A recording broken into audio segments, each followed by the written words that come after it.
Good morning all of you. This is Aruna Badgotiya और मैं आपकी बायो टीचर हूँ। आज मैं आपको जो कल मैंने आपको पढ़ाया था जीवों में जनन, तो जीवों में जनन में हमने फर्स्ट जो मेथड थी जिसको हम बोलते हैं अलैंगिक जनन। अलैंगिक जनन हमने कंप्लीटली पढ़ लिया था। अलैंगिक जनन के जो भाग थे वो भी हमने पढ़ लिए थे। आज मैं उसका आगे वाला पोर्शन आपको पढ़ा रही हूँ। आगे वाले पोर्शन में हम पढ़ेंगे जीवों में जनन की नेक्स्ट मेथड जिसको हम बोलते हैं कायिक जनन। कायिक जनन का मतलब क्या होता है?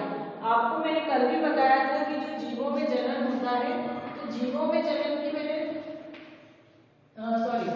जीवों में जनन जो होता है, तो जीवों में जनन की मैंने दो विधियां आपको बता दी थी कि एक जो विधि होती है वो होती है अलैंगिक जनन और दूसरी विधि होती है लैंगिक जनन। पर जनरली कभी कभी क्या होता है, जो कुछ पौधे होते हैं जिनको कि हम उच्च कैटेगरी के या उच्च स्तर के जो पौधे होते हैं, इन पौधों में जो जनन होता है वो कभी कभी उनके कायिक अंगों द्वारा भी होता है। अब हमको पहले ये पता होना चाहिए कि कायिक अंग किन्हें कहते हैं, तो पहले हम ये जान लेते हैं। जनरली अगर देखा जाए तो जीवों में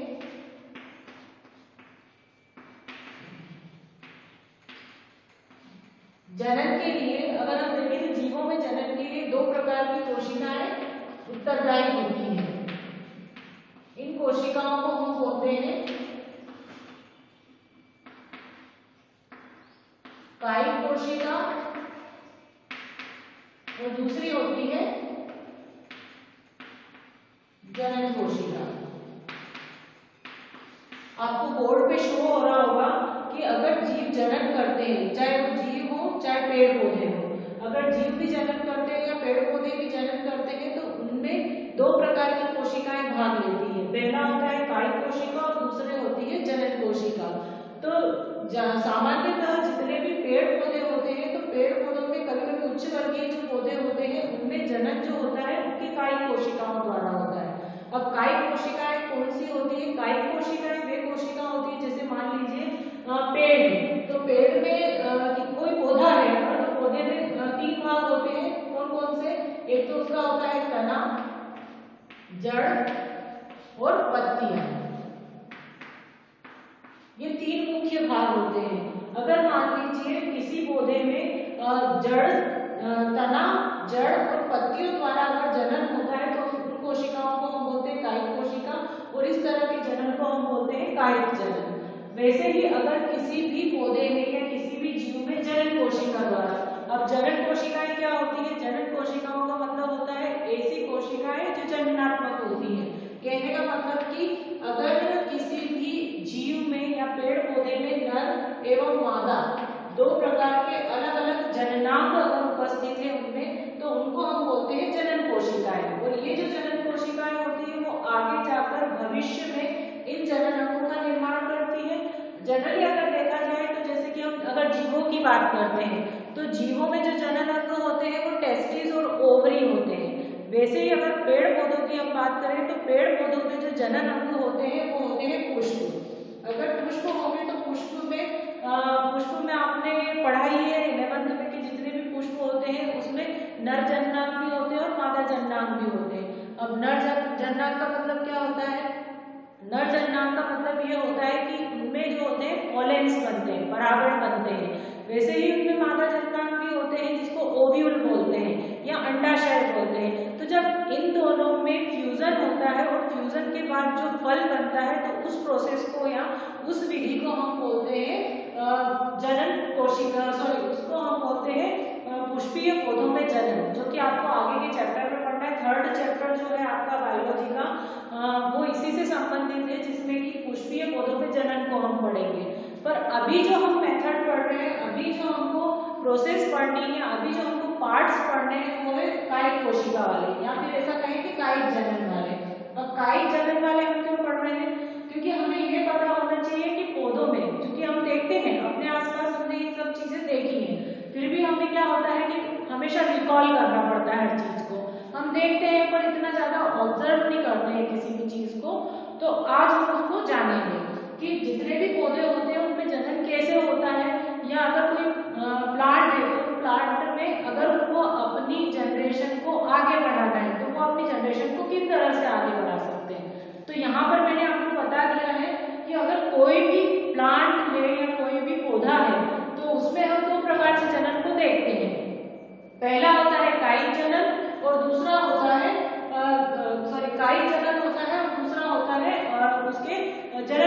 कोशिकाओं द्वारा जनन। तो यहाँ पर हम जो मेथड पढ़ रहे हैं वो कायिक जनन की मेथड पढ़ रहे हैं। अब पहले तो ये पता होना चाहिए कि कायिक जनन क्या होता है। तो ये मैंने बता दिया कि अगर पौधे के किसी और भाग से जैसे कि जड़, तना या पत्तियों से अगर जनन होता है तो उसको हम बोलते हैं कायिक जनन। ये आपको शो हो रहा है कंप्लीट। मैंने एक चार्ट बनाया है, इस चार्ट में आपको मैंने अलग अलग उदाहरण भी दिए हैं कि प्रत्येक का उदाहरण क्या होता है और उनमें क्या अंतर होता है। अब हम देखते हैं इसकी अगर हम डेफिनेशन देखें तो इसकी परिभाषा यही है कि अगर किसी पौधे में, या नोट करना, अगर किसी पौधे में जनन उसके अलग अंगों द्वारा या अन्य किसी भाग से जैसे कि जड़, तना या पत्तियों द्वारा अगर होता है तो इस तरह के जनन को हम बोलते हैं कायिक जनन, है ना। आगे आपको समझ में, इसका एक मैं बेस्ट एग्जांपल आपको देना चाहूंगी। इसका जो बेस्ट एग्जांपल है वो है गुलाब।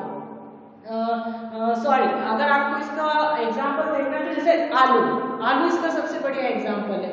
आलू में आपने देखा होगा कि घर में जो आलू होता है अगर वो थोड़े टाइम तक रखा रहता है तो उसमें मॉइस्चर के कारण उसके आसपास छोटी छोटी बर्ड्स निकलने लगती है। अगर हम उस बर्ड को काट कर अलग कर दे या मिट्टी में डाल दे तो क्या होगा, उससे एक पौधा बनने लगेगा।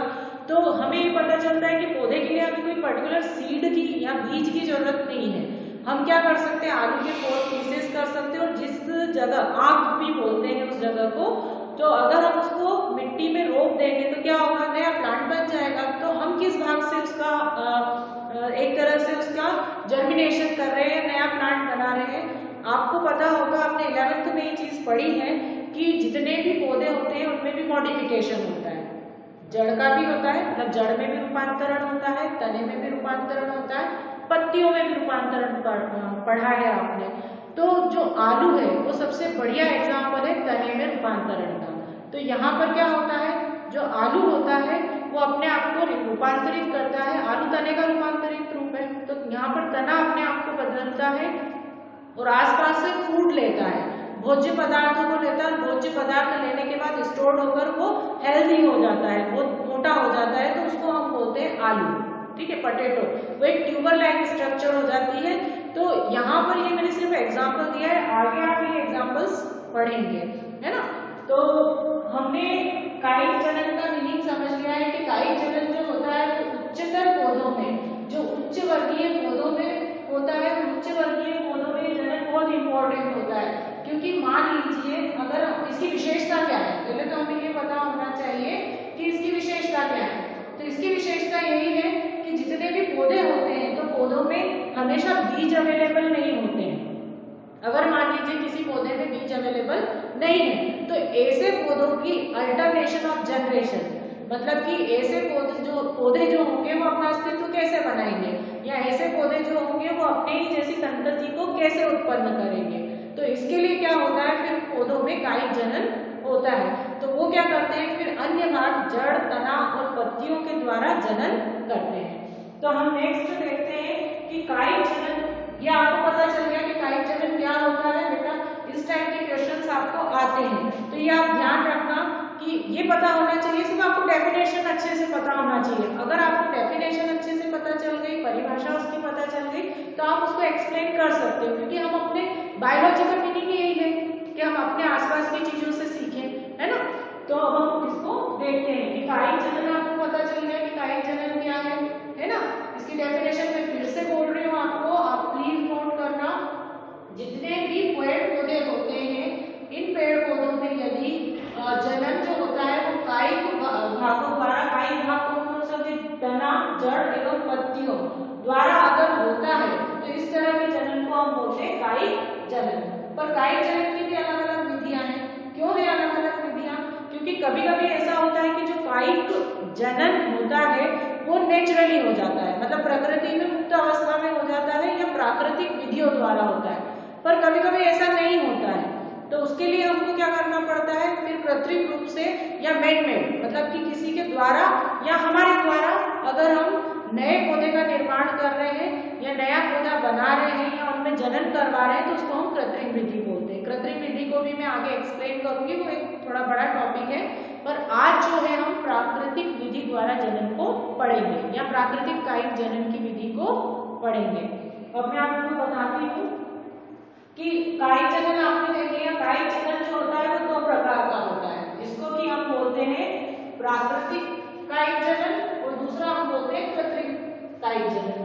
प्राकृतिक कायिक जनन जो होता है, यदि किसी पेड़ या पौधे में अगर जनन जो होता है वो प्राकृतिक विधि द्वारा होता है, प्राकृतिक विधि द्वारा अगर ये हो रहा है मतलब अपने आप हो रहा है, नेचर के अकॉर्डिंग हो रहा है, तो अगर इस तरह का जनन होता है तो उसको हम बोलते हैं प्राकृतिक कायिक जनन। आगे समझ में, अब हम आगे बढ़ते हैं। प्राकृतिक कायिक जनन जो होता है वो पौधे के 3 मुख्य भागों से होता है, चार भाग होते हैं। पहला होता है तने द्वारा, जड़ द्वारा, पत्ती द्वारा और पत्र प्रकलिकाओं द्वारा। अब हम इसमें देखते हैं तने द्वारा। अब तने द्वारा क्या हो रहा है, सामान्यतः जो कुछ पौधे होते हैं उन पौधों में प्रजनन जो होता है तने के भाग द्वारा होता है। कभी कभी क्या होता है, कुछ पेड़ पौधों में जो तने होते हैं वो रूपांतरित हो जाते हैं, मॉडिफाई हो जाते हैं और मॉडिफाई होकर नए पौधे को विकसित करते हैं। बहुत इजी, इतना इजी है ये टॉपिक कि आपको बिल्कुल क्लियर समझ में आ सकता है। अगर किसी पौधे में जनन जो होता है उसके रूपांतरित तने द्वारा होता है या रूपांतरित तने के द्वारा नए पौधे का निर्माण होता है, तो इस तरह का जो जनन होता है वह कहलाता है तनों द्वारा कायिक जनन। ठीक है, ये समझ में आ गया। अब चूंकि तने की बात यहाँ पर हो रही है, स्टेम की बात यहाँ पर हो रही है, तो इसमें भी अलग अलग प्रकार हैं। आपको सभी प्रकार शो हो रहे हैं, मैं एक एक करके आपको समझाऊंगी। ठीक है, फर्स्ट जो पॉइंट है इसका है प्रकंद। प्रकंद का मतलब क्या होता है, आपने सभी ने हल्दी देखी है, कभी हल्दी का पौधा देखा है? हाँ, हमने घर में सूखी हल्दी की गठान जरूर देखी है। तो ये पता होना चाहिए कि हल्दी जो है वो क्या है। तो हल्दी जो होती है वो तने का ही एक रूपांतरित रूप है। जनरली क्या होता है, ये जो पौधे होते हैं जो जमीन के नीचे होते हैं, सभी जड़ के कारण उत्पन्न नहीं होते, कुछ जो पौधे ऐसे होते हैं जो तनों के कारण भी उत्पन्न होते हैं। तो इसमें पहला जो एग्जाम्पल है वो है प्रकंद। प्रकंद का उदाहरण है हल्दी। हल्दी में क्या होता है, हल्दी का जो तना होता है वो आपको ये डायग्राम में शो हो रहा है, ये है सॉइल वाला भाग, मिट्टी वाला भाग, और ये है पौधा। तो जितने भी हल्दी होती है, तो हल्दी में क्या होता है, जो तना होता है वो भूमि के अंदर ही क्षैतिज गति में या क्षैतिज दिशा में आगे की ओर बढ़ता है, धीमे धीमे आगे बढ़ता है और उससे फिर नया प्लांट विकसित होता है। दिख रहा है आपको कि क्षैतिज दिशा में बढ़ रहा है। क्षैतिज का मतलब क्या होता है, ऐसे बढ़ना। ठीक है, तो इस तरह का जो उदाहरण है वो किसका है, प्रकंद का। या आपको क्वेश्चन भी पूछते हैं एग्जाम में, या फिर आपको ऑब्जेक्टिव टाइप क्वेश्चन में भी आ सकता है कि हल्दी जो है उसमें किस तरह का रूपांतरण होता है, या हल्दी किसका उदाहरण है, या हल्दी जो होती है उसमें जनन किस प्रकार से होता है। तो ये आपको पता होना चाहिए। हल्दी क्या है, एक रूपांतरित तना है।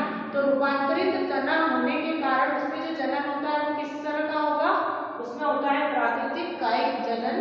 किसके द्वारा होता है, तने के द्वारा होता है। ठीक है, इसमें नेक्स्ट जो आता है सेकंड नंबर है घनकंद। मैं वापस आपको रिपीट करती हूँ कि घनकंद जो है वो भी एक तरह से देखा जाए तो किसका उदाहरण है, तने के रूपांतरण का उदाहरण है। मतलब कि इसमें भी जनन का काम कौन करता है, तना करता है। तना क्या करता है, फूड को स्टोर करके या भोजन का संग्रहण करके फूल जाता है, जिससे क्या बन जाता है, घनकंद। ठीक है, इसका उदाहरण क्या है, अरबी। अरबी आप सभी खाते हैं, अरबी के पौधे भी आपके घर पे लगे होंगे या आसपास आपने देखे होंगे। जितनी भी अरबी होती है तो अरबी में आपने देखा होगा ऊपर लीव्स बन जाती है, जिसका भी हम यूज वेजिटेबल्स के फॉर्म में करते हैं या भोजन के रूप में करते हैं। और नीचे वाला जो भाग है उसमें जो तना होता है वो तना क्या करता है, फूड को स्टोर्ड कर लेता है। फूड स्टोर्ड करने के बाद वो किसमें कंप्लीटली बदल जाता है, अरबी में। अब आपने एक चीज नोट करी होगी, जो अरबी होती है, अरबी को अगर बाहर निकालो तो उसमें छोटे छोटे बारीक बारीक रेशे होते हैं, देखे होंगे आपने। वो रेशे जो होते हैं वो एक्चुअली क्या होती है, इसकी अपस्थानिक जड़ें होती हैं जो आसपास से निकली होती है। तो उससे ही पता चलता है कि जो अरबी है वो अरबी किसका उदाहरण है, तने में रूपांतरण का उदाहरण है, जिसको हम बोलते हैं घनकंद। ये एक प्रकार है। नेक्स्ट जो है इसका नेक्स्ट जो भाग है वो है शल्ककंद। शल्ककंद का मीनिंग क्या होता है, शल्क। नाम से ही पता चलता है कि शल्क का मतलब होता है जिसके ऊपर स्केल लगी हो, शल्क लगे हो। और शल्क का सबसे बेस्ट एग्जांपल क्या है, ऑनियन या प्याज। प्याज में आपने देखा होगा, मेरे डायग्राम में आपको शो करा है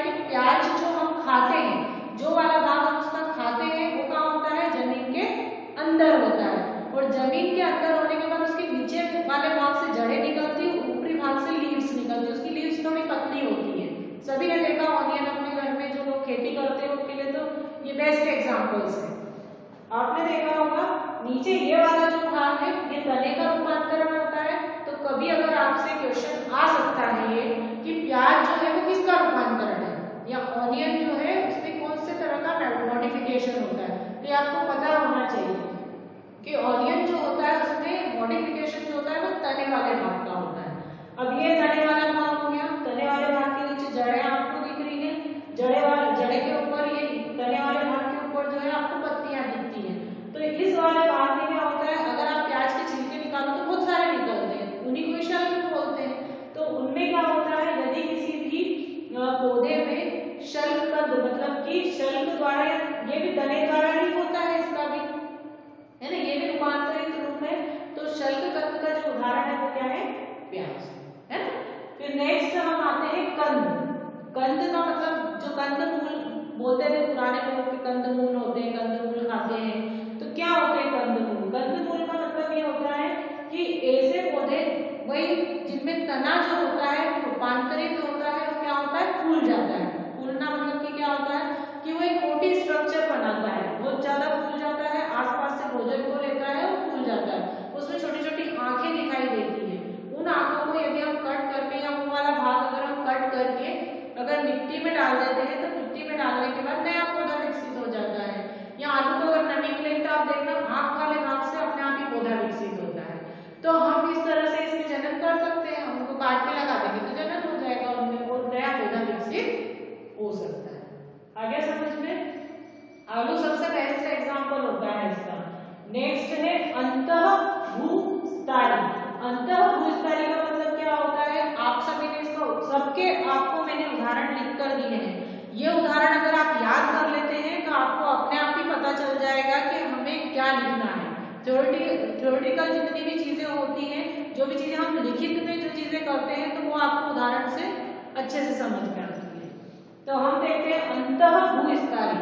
अंतःभूस्थाली का मतलब होता है, अंतर का मतलब जमीन के नीचे है ना, भूस्थाली, भू मतलब जमीन, अंतर मतलब अंदर, स्थाली मतलब तना। ठीक है, अगर कोई भी पौधे का जो तना होता है, अब हम इसको पहले तो उदाहरण के तौर पर ही देखते हैं। ठीक है, इसका उदाहरण है पुदीना।